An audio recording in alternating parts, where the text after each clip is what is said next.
बिस्मिल्लाहिर्रहमानिर्रहीम।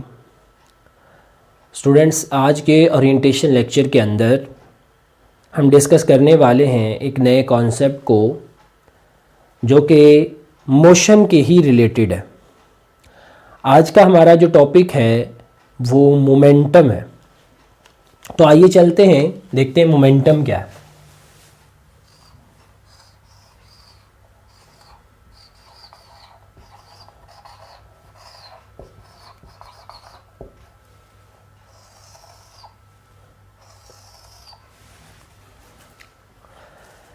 बेटे, आज के लेक्चर का जो बेसिक मकसद है वो हमने मोमेंटम के कॉन्सेप्ट को इम्प्रूव करना है। फर्स्ट ऑफ ऑल, हम मोमेंटम के बारे में अभी तक जो जानते हैं या जो जानकारी हम 9th क्लास से लेकर फर्स्ट ईयर में आए हैं वो सिर्फ इतनी सी है कि momentum is a product of mass and velocity. Momentum product है मैस और वेलोसिटी का। Momentum is product of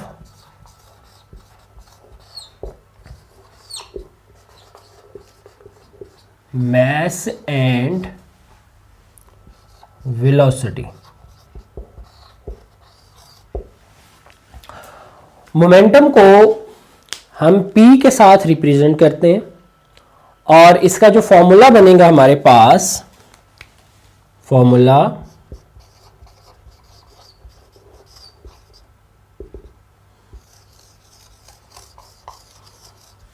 उसको हम इस तरह से लिखेंगे कि P is equal to M into we.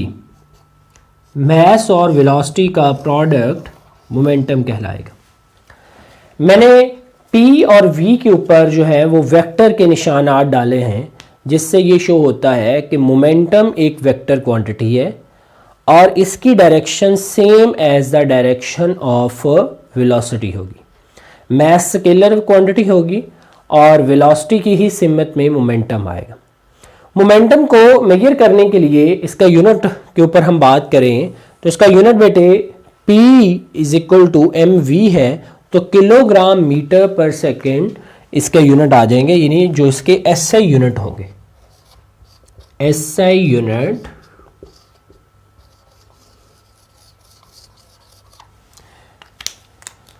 It's SI unit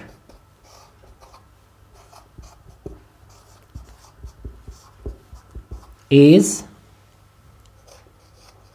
kilogram metre per second.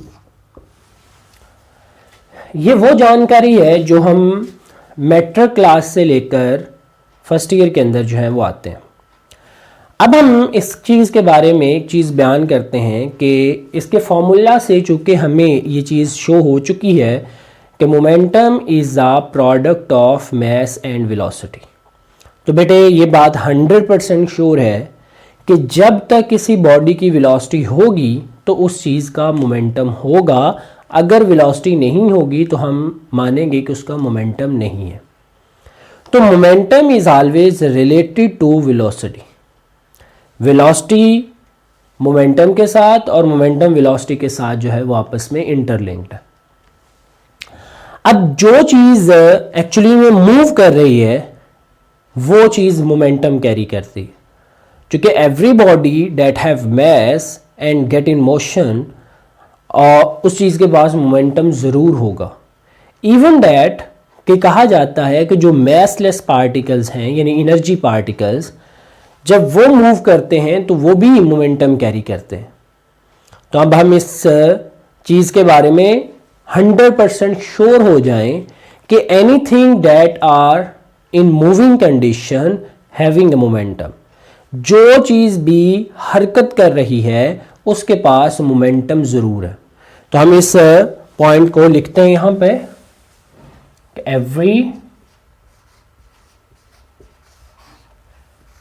everything that are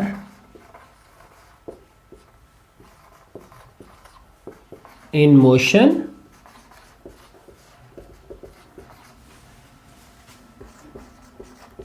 carry momentum, उसके पास लाजमन बात है कि मोमेंटम होगा। या यूँ कह लें तो ये गलत बात नहीं होगी कि momentum is a property of motion. Momentum motion की ही एक प्रॉपर्टी है, यानी हरकत करती हुई चीज़ों की ही ये प्रॉपर्टी मानी जाती है। अब हम मोमेंटम की इम्पॉर्टेंस समझते हैं जो हमारी रूटीन लाइफ के अंदर बहुत ज़्यादा इम्पॉर्टेंट है। मोमेंटम के बारे में अगर हम बात करें तो नॉर्मली हम कहा करते हैं कि momentum is a product of mass and velocity, तो ठीक हो गया।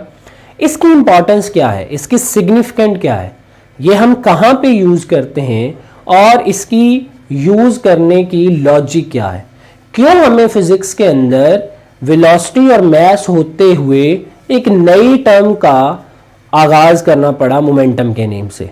हम वेलोसिटी और मास के साथ ही अपनी क्वांटिटीज़ को कंप्लीटली रिप्रेजेंट कर लेते, हम एक नई क्वांटिटी बनाने की तरफ जो है वो क्यों आ जाते हैं। ये सारे सवालात हैं बेटे जो हमारे जहन के अंदर अक्सर गर्दिश करते रहते हैं। तो आइए एक एग्जांपल छोटी सी समझते हैं कि मास और वेलोसिटी को अलहदा करके चीज़ों की मोशन के बारे में। फ़र्ज़ कर लें कि अगर मैं आप लोगों को कहूँ कि एक हैवी मास है और एक स्मॉल मास है, तो मुझे बताइए कि किस मास को स्टॉप करना जो है वो ज़्यादा मुश्किल होगा। तो आपके जहन में आ रहा होगा कि सर हैवी मास को स्टॉप करना जो है वो ज़्यादा मुश्किल है, लेकिन अक्सर एग्जाम्पल में ये चीज़ जो है वो फेल हो जाती।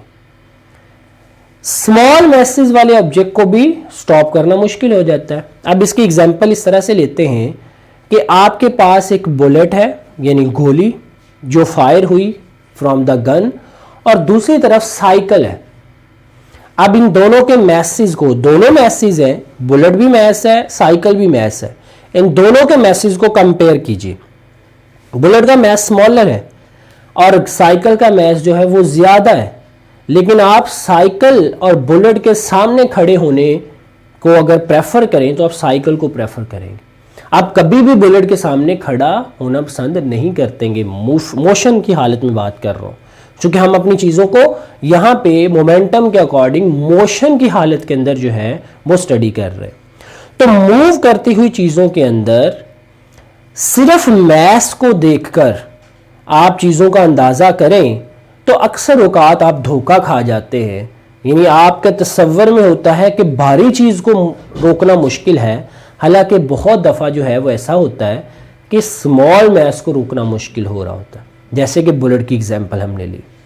इसी तरह बेटे अगर हम अकेली वेलोसिटी को देखें तो आइए हम एक और एग्जांपल के साथ देखते हैं कि मूव करती हुई बॉडी में वेलोसिटी को देखकर अगर सिर्फ जज करें तो मैं इसी एग्जांपल को कहता हूं, मैं कहता हूं कि बच्चों बताइए कि साइकिल की वेलोसिटी और दूसरी तरफ है हमारे पास रोड रूलर यानी बुलडोजर, ये दोनों सेम वेलोसिटी के साथ मूव कर रहे हैं। ठीक है, अब मुझे बताइए कि इन दोनों में से किसकी वेलोसिटी को स्टॉप करना जो है वो ज़्यादा मुश्किल बन रहा होगा। ठीक है, हालांकि वेलोसिटी तो दोनों की सेम है। तो अब आप पसंद करेंगे कि आप साइकिल के सामने खड़े हो जाएं, कभी भी रोड रूलर के सामने खड़ा नहीं होंगे। साइकिल अगर तेज़ वेलोसिटी के साथ भी आ रहा होगा तो फिर भी आप प्रेफर करेंगे कि हाई स्पीड वाले ऑब्जेक्ट के सामने जाके खड़े हो जाएं। यानी अगर आपसे पूछा जाए कि बताइए तेज़ स्पीड वाले ऑब्जेक्ट को रोकना ज़्यादा मुश्किल है या स्मॉल स्पीड वाले ऑब्जेक्ट को रोकना ज़्यादा मुश्किल है, तो आपके जहन में आता होगा कि सर तेज़ स्पीड वाले ऑब्जेक्ट को रोकना मुश्किल है।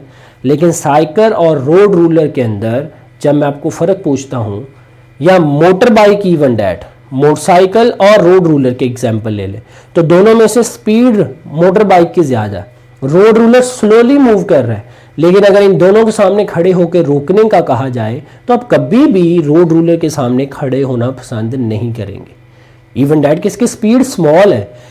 तो ये दो एग्जाम्पल्स हमें बताती हैं कि हम बहुत दफ़ा जो है वो धोखा खा जाते हैं इस तरह के मामलात में कि अगर हम अकेली मैस को देख रहे हों या अकेले स्पीड को देख रहे हैं, उस वक़्त हम बाज़ दफ़ा धोखा खा जाते हैं कि किसके सामने खड़ा होना ज़्यादा आसान है, किसको रोकना ज़्यादा मुश्किल है। बहुत सारी एग्जाम्पल में स्मॉल मैसेज वाले ऑब्जेक्ट को रोकना मुश्किल हो जाता है, और बहुत सारी एग्जाम्पल के अंदर आपकी स्मॉल वेलोसिटी वाले ऑब्जेक्ट को रोकना मुश्किल हो जाता है, जस्ट लाइक अ रोड रूलर। ठीक है, तो हम क्या करते हैं फिर इस वजह से, ताकि मैस और वेलोसिटी को अलग-अलग जब तक डिस्कस करेंगे तब तक हमें इन चीज़ों की प्रॉपर समझ नहीं आएगी। जब मैं सिर्फ स्मॉल वेलोसिटी की बात करूं, लार्ज वेलोसिटी की बात करूं, तो आप जब आंसर करते हैं कि सर स्मॉलर वेलोसिटी को जो है वो रोकना ज़्यादा आसान है, तो आप गलत आंसर कर जाते हैं रोड रूलर के केस में। जब मैं अकेले मैसेज के टर्म में बात करता हूं कि स्मॉल मैस और हैवी मैस में से किसको रोकना ज़्यादा आसान है, तो फिर भी आप गलत आंसर कर जाते हैं कि सर हम आसानी के साथ स्मॉल मैस को रोक सकते हैं। तो बुलेट वाली एग्जांपल आपकी गलत हो जाती, आप बुलेट के केस में आप आंसर गलत दे देते हैं। इसका मतलब ये हुआ कि हमें अकेली वेलोसिटी और अकेले मैस को डील नहीं करना चाहिए, हमें बताना चाहिए कि स्मॉल वेलोसिटी रोड रूलर की है यानी बड़े मैस की है, या लार्ज वेलोसिटी आपके स्मॉल मैस की है तो यानी बुलेट की है, तो फिर आपको अंदाज़ा होता है मैस और वेलोसिटी को मिलाकर जो है वो आप चीज़ों का आंसर प्रॉपरली दे सकते हैं। तो इस वजह से कि हम अपनी चीज़ों को बेहतर तरीके से प्रेजेंट कर सकें, हमने इस एग्जाम्पल को काउंट किया कि हमें इन दोनों को इकट्ठा डिस्कस करना चाहिए, मैस और वेलोसिटी को, जिससे एक नई एग्जाम्पल जो है उसका इनाकाद होता है, जिसको हम मोमेंटम का नाम देते हैं कि ये हमारी एक नई टर्म है जो कि मोमेंटम के नेम से पहचानी जाती है। सिंपली क्या करते हैं, हम सिंपली ये कहते हैं कि हर उस चीज़ को मूव करती हुई चीज़, ये सिर्फ मूव करने वाली चीज़ों के बारे में, हर उस मूव करती हुई चीज़ को स्टॉप करना मुश्किल होगा जिसके पास ज़्यादा मोमेंटम होगा। जैसे कि एग्जांपल में रोड रूलर के पास अगर वेलोसिटी बेशक कम है लेकिन मैस ज़्यादा होने की वजह से प्रोडक्ट ज़्यादा हो गया, जिसकी वजह से मोमेंटम लार्जर हो गया और उसको स्टॉप करना ज़्यादा मुश्किल बन रहा। इसी तरह साइकिल का मैस कम, वेलोसिटी कंपैरेटिवली ज़्यादा है लेकिन इतना ज़्यादा प्रोडक्ट नहीं आएगा कि वो प्रोडक्ट रोड रूलर के मैस और वेलोसिटी के प्रोडक्ट से ज़्यादा हो।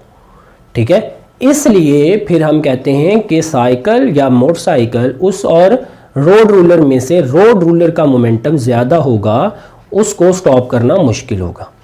इसी तरह अगर हम बुलेट वाली एग्जांपल लेते हैं तो बुलेट का मैस बेशक कम है लेकिन वेलोसिटी की वजह से उसका मोमेंटम ज़्यादा हो जाता है।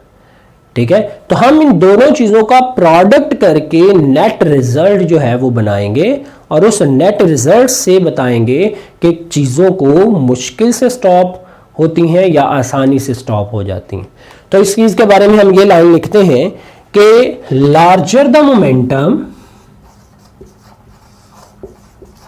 larger the momentum, difficult to stop it। कि किसी भी चीज को जिसका ज्यादा मोमेंटम हो उसको स्टॉप करना भी ज्यादा मुश्किल होता है। अब मेरे ख्याल में अब आपका नॉलेज इतना ज़्यादा हो चुका है, कॉन्सेप्ट इतना बेहतर हो चुका है, तो मैं जो अगली लाइन बोलने वाला हूँ मैं आसानी से समझ आ जाएगी।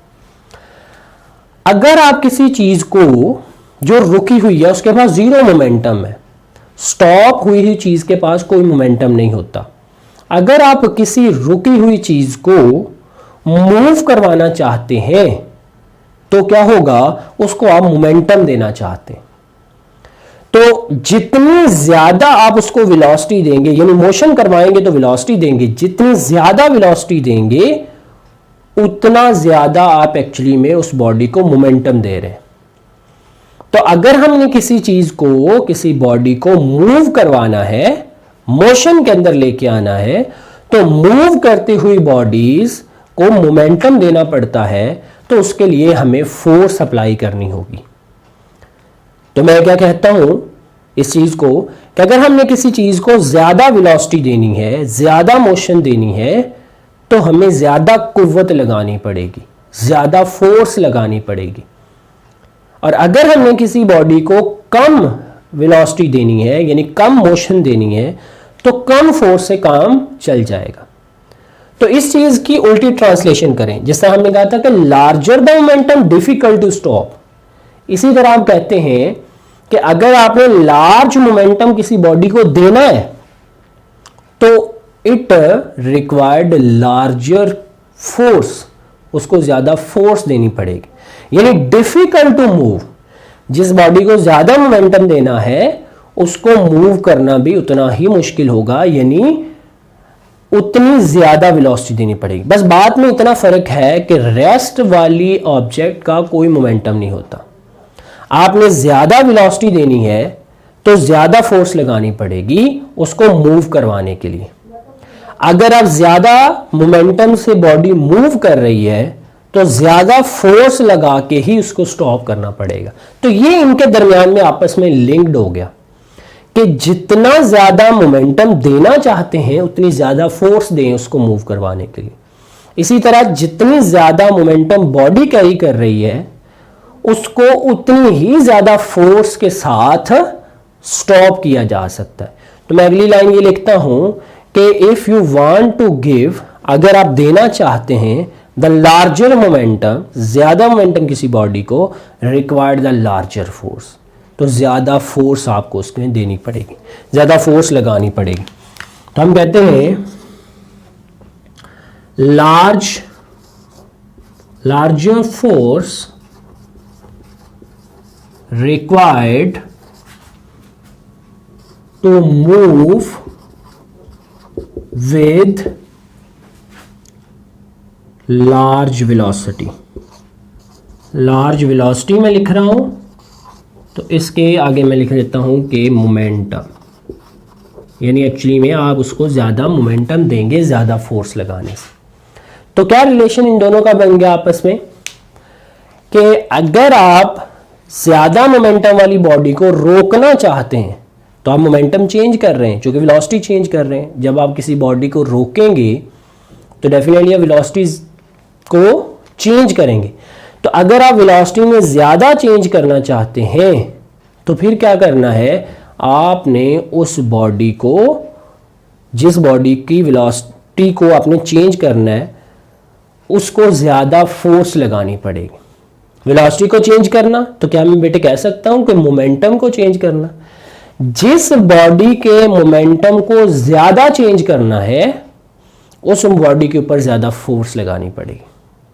इसी तरह अब ये बात थी इसकी, larger the momentum difficult to stop, क्योंकि उसके पास ज्यादा मोमेंटम है, फिर आपने मोमेंटम कम करना है तो मोमेंटम का चेंज आ रहा है, तो जितना ज्यादा चेंज लेके आएंगे यानी जल्दी स्टॉप करेंगे उतनी ज्यादा फोर्स लगानी पड़ेगी। ये चीज आप अक्सर ऑब्जर्व करते हैं गाड़ी के अंदर बैठे हुए। आप ऑब्जर्व करते हैं, आप आराम से गाड़ी की सीट पर बैठे हैं और ट्रेवल कर रहे हैं, अचानक गाड़ी के आगे एक चीज आ जाती। अब आपने जल्दी गाड़ी को स्टॉप करवाना। जब आप जल्दी गाड़ी को स्टॉप करवाएंगे, you put larger force on it, तो एक्चुअली में आपने ज्यादा मोमेंटम में चेंज करना होता है। तो उसका नतीजा आप फील भी करते हैं, आप जंप करते हैं टूवर्ड्स द फॉरवर्ड, आप आगे की तरफ जो है वो जंप कर जाते हैं।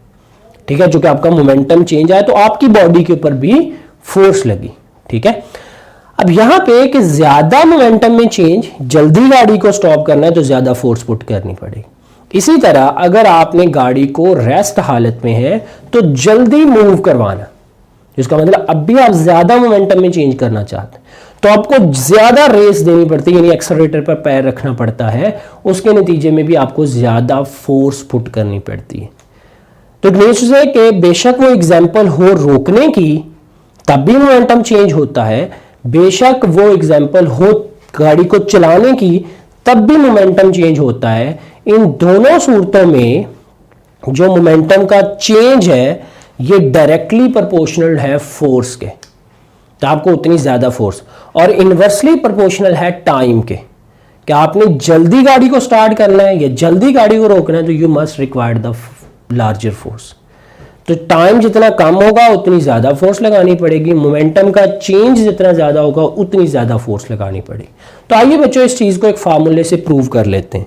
इसको मैं लिखता हूं कि relation between momentum and force, कि फोर्स और मोमेंटम का आपस में रिलेशन क्या है। relation between force and momentum.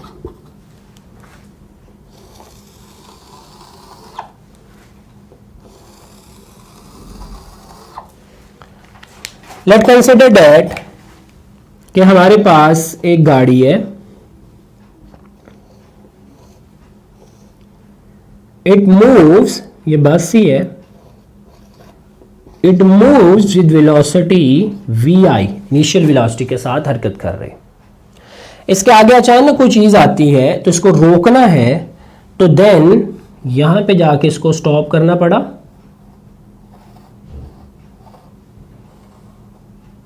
तो इसकी वेलोसिटी हो गई vf, हेयर टू स्टॉप। तो vi से vf वेलोसिटी हो गई, तो मास और वेलोसिटी का प्रोडक्ट जो होता है वो मोमेंटम होता है। तो बेटा इसका मोमेंटम क्या आएगा, mvi, और इसका मोमेंटम होगा mvf। ये इसके मोमेंटम आ गए। अब आपने मोमेंटम का चेंज ऑब्जर्व करना है, तो उसके लिए हम फोर्स अप्लाई करेंगे। तो फोर्स का फॉर्मूला क्या होता है, window F is equal to m a. Force is a product of mass and velocity. अब ये चीज अच्छे तरीके से जानते हैं कि acceleration is defined as the rate change of velocity. ये मैंने काइनेमेटिक्स के आर्टिकल के अंदर आपको क्लियर करवाया था। तो I can write it a is equal to vf minus vi divided by delta t. इससे पहले काइनेमेटिक्स का लेक्चर आपने देखा होगा, उसमें मैंने एक्सेलरेशन की डेफिनेशन ये बताई। अब एक्सेलरेशन को इस वैल्यू के अंदर पुट कर दें इक्वेशन के अंदर, तो हम इसमें मल्टीप्लाई करेंगे, multiply by mass on both sides, कि दोनों साइड्स पर आप मास के साथ बेटे मल्टीप्लाई कर दें। तो उसके नतीजे में हमें क्या हासिल होगा, m a is equal to, इधर मैंने एम के साथ मल्टीप्लाई कर दिया ए को, इधर भी मैंने एम के साथ करना है, एम इंटू, आगे ब्रैकेट में क्या लिखा हुआ है, v f minus v i divided by delta T.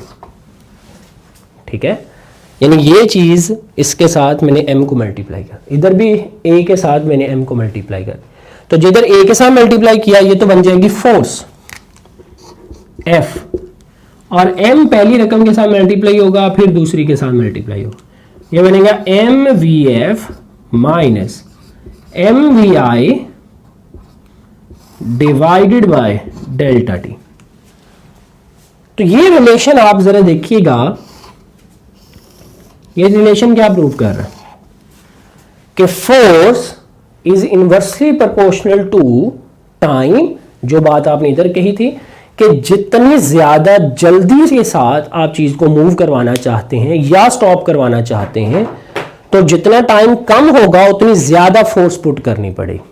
तो force is inversely proportional to time, और जितना चेंज मोमेंटम का ज्यादा आएगा उतनी ज्यादा फोर्स पुट करनी पड़ेगी। यानी जितनी ज्यादा वेलोसिटी तेज करनी है या तेज हुई वेलोसिटी को जितने जल्दी रोकना है, दोनों सूरतों में मोमेंटम का चेंज ज्यादा आएगा। यानी वेलोसिटी का चेंज चूंकि ज्यादा आ रहा है तो उस सूरत में आपको ज्यादा फोर्स लगानी पड़ेगी। mesela एक गाड़ी 20 मीटर पर सेकंड की वेलोसिटी से जा रही, आपने उसको जीरो बनाना, तो आप चेंज ज्यादा कर रहे हैं। इसी तरह अगर एक बॉडी जीरो पर है, उसको 20 मीटर तक पर सेकंड की वेलोसिटी पर लेके जाना है, तो देन भी चेंज ज्यादा है। तो दोनों सूरतों में मोमेंटम का चेंज ज्यादा है, तो ज्यादा फोर्स पुट करनी पड़े। तो ये फार्मूले की खूबसूरती, मैथ की खूबसूरती फिजिक्स के अंदर ये है कि एक बड़े से आर्टिकल को समाकर एक छोटी सी इक्वेशन के अंदर ले आता है। वो सारी डिस्कशंस जो हमने इस पूरे आर्टिकल में की हैं, वो सारी डिस्कशन एक छोटी सी इक्वेशन के अंदर आके प्रूव हो गई। इसलिए बेटे हम साइंसेस की जो महारानी है उसे फिजिक्स बोलते हैं, और फिजिक्स की खूबसूरती मैथमेटिक्स को बोलते हैं कि मैथ की एक इक्वेशन में पूरा आर्टिकल जो है वो कवर हो जाता है। तो F is equal to m में अगर हमें समझ आ गई, तो इसी तरह F is equal to m v f minus m v i over delta t भी अच्छे तरीके से क्लियर हो जाए। तो 3 बातें टोटल मैंने आज के लेक्चर में आपको पढ़ाई। पहली बात कि मोमेंटम हर वो बॉडी कैरी करती है जो मोशन रखती है, यानी ये मोशन की ही प्रॉपर्टी है। दूसरी बात कि अगर आपने ज़्यादा भारी मैस है तो मोमेंटम ज़्यादा है किसी ऑब्जेक्ट का, तो उसको स्टॉप करना उतना ही डिफिकल्ट होगा। इसी तरह अगर आपने किसी चीज़ को लार्जर वेलोसिटी के साथ मूव करवाना है तो it's also difficult and required the larger force. बाकी सारी डिस्कशन में जो पहले की चीज़ें हैं ये आपको कुछ ना कुछ 9th क्लास से आती होंगी। ये 3 बातें नहीं सीख ली और ये चेंज इन मोमेंटम इसी चीज़ को रिप्रेजेंट कर रहा है, इसके इन दोनों रिजल्ट्स को। होप सो बेटे you enjoy this lecture. Let's move to the next lecture और इंशाल्लाह नेक्स्ट लेक्चर में हम कुछ नए कॉन्सेप्ट के साथ डिस्कस करेंगे। अल्लाह हाफिज़।